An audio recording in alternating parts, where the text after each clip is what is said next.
আসসালামু আলাইকুম। কলিং বিষয় মালয়েশিয়া বরাবর মতো আমি আছি আর হৃদয়। তো আজকের ভিডিওতে আমি আলোচনা করব যে জানুয়ারির পর মালয়েশিয়ার সকল সেক্টর খুলবে কিনা, তো এই বিষয়ে।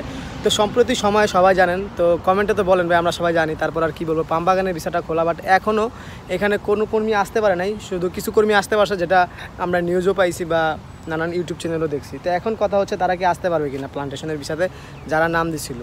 তো এখন যেটা সম্ভাবনা করা যাচ্ছে যে বর্তমানে আপনারা সকলে হয়তো জানেন, আমি কিন্তু আগের কয়েকটা ভিডিওতে বলছিলাম যে মালয়েশিয়া থেকে কিন্তু এখন পর্যন্ত অনেকেরই কলিং আসে নাই।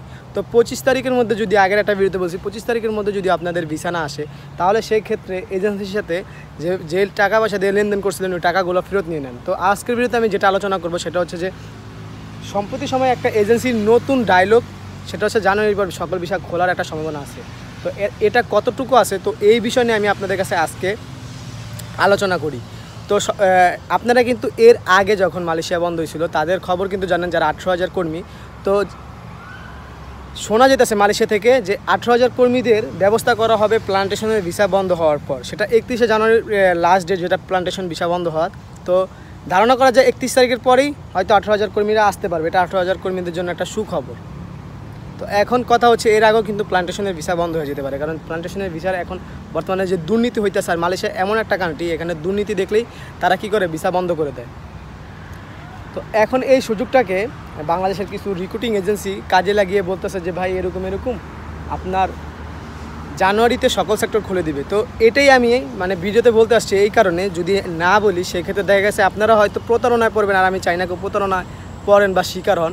সেটা হচ্ছে যে ভাই এমনটা কিছুই না যে সকল সেক্টর খুলতে পারে জানুয়ারিতে।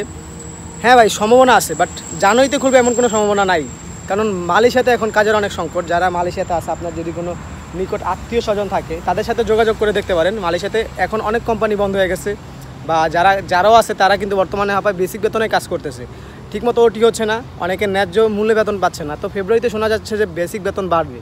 তো এখন আমি কিন্তু অনেক আগে বলছিলাম যদিও খোলে সেটা ফেব্রুয়ারির পরেই ধারণা করা যায়, বাট তার আগে না। সকল সেক্টর খুললে আপনার ফেব্রুয়ারির দিকে সম্ভাবনা আছে, জানুয়ারিতে না। জানুয়ারিতে 18,000 কর্মীর ধাপটা আগে হবে, তারপর দেন মালয়েশিয়ার সাথে যদি আপনার বাংলাদেশের যদি কোনো আবার বিজনেস করে, সেক্ষেত্রে হয়তো কর্মী প্রয়োজন পড়লে কিন্তু আনতে পারে।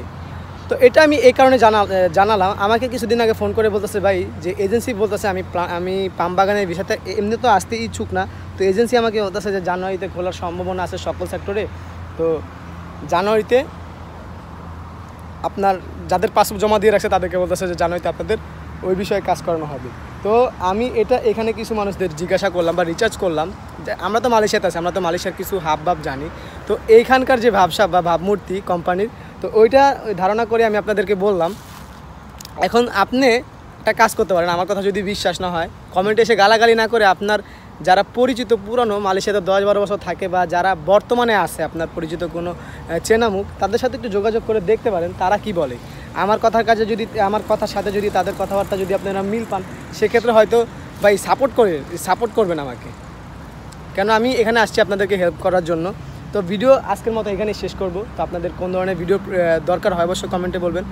তো এই ছিল আমার আজকের মতো ভিডিওটি ভালো লাগলে অবশ্যই চ্যানেলটি সাবস্ক্রাইব করবেন, ফেসবুক থেকে দেখে থাকলে লাইক কমেন্ট শেয়ার করবেন। তো দেখা হবে পরবর্তী ভিডিওতে, সে পর্যন্ত সবাই ভালো থাকবেন, সুস্থ থাকবেন। আল্লাহ হাফিজ।